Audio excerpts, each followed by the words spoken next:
तो भाई स्वागत है आप सबको फिर से एक और नए वीडियो में। अग्निपथ ये मूवी 1919 में आया था और इसमें हमें एक गैंगस्टर की कहानी दिखाई गई थी और कहा जाता है कि ये मूवी मुंबई का गैंगस्टर मानिया सुरभि की लाइफ से इंस्पायर्ड होकर बनाई गई थी। लेकिन हमारा कुछ फिल्मी भाइयों का कहना है कि अग्निपथ मूवी 1983 में आने वाली अल पाचिनो का स्कारफेस मूवी से इंस्पायर्ड होकर बनाई गई है। तो क्या ये सच है? हाँ मतलब लगता तो है, लेकिन अग्निपथ में स्कारफेस से अलग और भी बहुत कुछ देखने मिला था जिसके बारे में हम बाद में बात करेंगे। तो पहले हम देख लेते हैं कि स्कारफेस और अग्निपथ के अंदर क्या सिमिलरिटी है।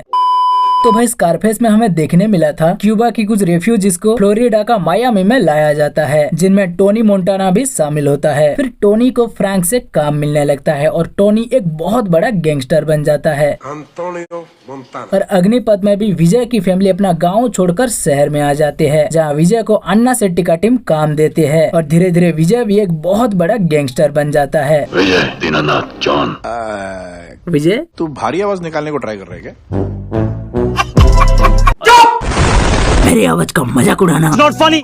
फर्क बस इतना है कि टोनी मोंटाना बस कुछ ही महीनों में एक बड़ा गैंगस्टर बन गया और विजय सालों बाद जाके एक बड़ा गैंगस्टर बना, क्योंकि विजय बहुत छोटा था ना भाई। स्कारफेस में टोनी को आगे बढ़ने का भूख इतना होता है कि वो अपने सीनियर फ्रैंक से पूछे बगैर डील करने लगता है। तो ये बात फ्रैंक को पसंद नहीं आता, क्योंकि फ्रैंक की वजह से टोनी इस जगह पर है। और अब अगर टोनी फ्रैंक से पूछे बगैर डील करने लगेगा तो फ्रैंक को बुरा लगेगा ना भाई। तो अब फ्रैंक टोनी को मरवाना चाहता है और अग्निपथ में विजय को भी बहुत ही जल्द आगे बढ़ने की भूख है। तो ये भाई सब अपनी सीनियर का कुर्सी छीनना चाहते हैं, जिन्होंने इसे छोटा से बड़ा बनाकर इतना बड़ा गैंगस्टर बनाया है। तो विजय का सीनियर शेट्टी का टीम को भी ये बात बहुत बुरा लगता है और शेट्टी का टीम विजय को मारना चाहते हैं, लेकिन ना ही स्कारफेस में टोनी को मार पाते हैं और ना ही अग्निपथ में विजय को मार पाते हैं। उल्टा ये दोनों उनको मार देते हैं। टोनी फ्रैंक और मेल को मार देता है और विजय हसमुख और उस्मान को मार देता है। स्कारफेस में टोनी का एक दोस्त होता है मैनी, जो कि टोनी का बहन जीना से शादी करता है। और अग्निपथ में विजय का एक दोस्त है कृष्णान, जो कि विजय का बहन साक्षी से शादी करता है। स्कारफेस में टोनी गैंगस्टर बनकर बहुत सारा पैसा कमाने के बाद एक बार अपनी माँ और बहन से मिलने जाता है, जहाँ उसे अपनी माँ से भली बुरी बात सुनना पड़ता है और वो वहाँ से चला आता है। और अग्निपथ में विजय हॉस्पिटल से डिस्चार्ज होने के बाद अपनी माँ और बहन से मिलने जाता है, जहाँ इस भाई साहब को भी माँ की डांट सुनना पड़ता है। तो ये भाई साहब भी वहाँ से चले आते हैं। स्कारफेस में टोनी और उमर जब बिजनेस के सिलसिले में सोसा से मिलने जाते हैं, तो सोसा उमर को पुलिस का आदमी बोल के हेलीकॉप्टर से लटका कर मार देता है। तो यहाँ टोनी भी कुछ नहीं कहता, क्योंकि उमर की वजह से टोनी एक बार पहले फंसा था, जहाँ टोनी का एक फ्रेंड एंजल भी मारा गया था। और अग्निपथ में विजय जब कांचा के साथ बिजनेस का बात करने जाता है, तो कांचा टेरेलिन को हेलीकॉप्टर से फेंक कर मार देता है और विजय को ये उसका तोहफा बोलता है। वहाँ उमर मरा था और यहाँ टेरेलिन, ये दोनों सेम ही हुए ना, क्योंकि उमर की वजह से ही तो टोनी फ्रैंक के पास आया था और अग्निपथ में टेरेलिन की वजह से विजय अन्ना शेट्टी के टीम के पास पहुंचा था और बाद में गैंगस्टर बना था। अब इस बात के दौरान स्कारफेस में सोसा टोनी को कहा था कि कुछ भी करना पर कभी भी उसके साथ धोखा मत करना, क्योंकि उसके साथ धोखा मतलब मौत। और अग्निपथ में भी ये बात करते टाइम कांचा विजय को स्कारफेस की तरह सेम डायलॉग कहा था कि उसका रास्ता काटने की कोशिश मत करना, क्योंकि कांचा का उसूल है हर गलती का सजा मौत। लेकिन क्या टोनी और विजय धोखा नहीं करेंगे? उसका भी टाइम आ जाता है। स्कारफेस में टोनी को एक बार सोसा एक जर्नलिस्ट को मारने के लिए अल्बर्टो का साथ देने के लिए कहता है, क्योंकि वो रिपोर्टर सोसा के साथ कुछ और गवर्नमेंट ऑफिसर्स को भी एक्सपोज करने वाला था। लेकिन टोनी अल्बर्टो को उस रिपोर्टर को मारने नहीं देता और उल्टा अल्बर्टो को ही मार देता है, क्योंकि उस रिपोर्टर के कार में बच्चे और औरत भी थे और इसीलिए टोनी यहाँ सोसा के साथ धोखा किया और अल्बर्टो का काम को नाकाम किया। और अग्निपथ में विजय को एक बार कांचा कमिश्नर गायतोंडे को मारने के लिए उसका आदमी गोरा का साथ देने के लिए कहता है, क्योंकि ये गायतोंडे भाई साहब भी उस रिपोर्टर की तरह कांचा का पुंगी बजाने वाला था। पर विजय भी टोनी की तरह गायतोंडे को मारने नहीं दिया और वजह यहाँ भी बच्चे और औरत ही है। और विजय उल्टा कांचा का आदमी गोरा को मारकर कांचा का लाइन क्रॉस करता है। इसके बाद ना अग्निपथ का स्टोरी एक अलग ही मोड़ ले लेता है। हाँ वैसे और भी है कोई छोटा मोटा बात जो कि स्कारफेस से मैच करता है, जैसे कि विजय का वाइफ विजय का बच्चा को इस दुनिया में लाना नहीं चाहती थी और ये स्कारफेस में एलोवेरा भी चाहती थी। रेस्टोरेंट में विजय पब्लिक के ऊपर चिल्लाना, जो कि हमें स्कारफेस में भी देखने मिला था। हाँ पर अग्निपथ में कुछ चेंजेस भी तो किए गए थे ना भाई, जैसे कि मैनी को टोनी जीना के साथ देखता है तो टोनी मैनी को गोली मार देता है, पर विजय कृष्णान को साक्षी के साथ देखता है तो बस वो चाटा लगा के छोड़ देता है। वहाँ टोनी का दोस्त मैनी मरता है और टोनी का बहन बहन जीना भी मरता है। पर यहाँ ना ही विजय का दोस्त कृष्णन मरता है और ना ही विजय का बहन साक्षी मरता है। और फिर मांडवा गांव का स्टोरी, दीनानाथ चौहान का स्टोरी, पेट्रोल पंप का स्टोरी, बचपन का स्टोरी, क्लाइमैक्स, ऐसे बहुत कुछ अग्निपथ में चेंजेस किए गए तो है, लेकिन फिर भी अग्निपथ का मेन प्लॉट तो स्कारफेस जैसा ही रहता है ना भाई। और वैसे स्टोरी के साथ कुछ सीन भी मैच करता है।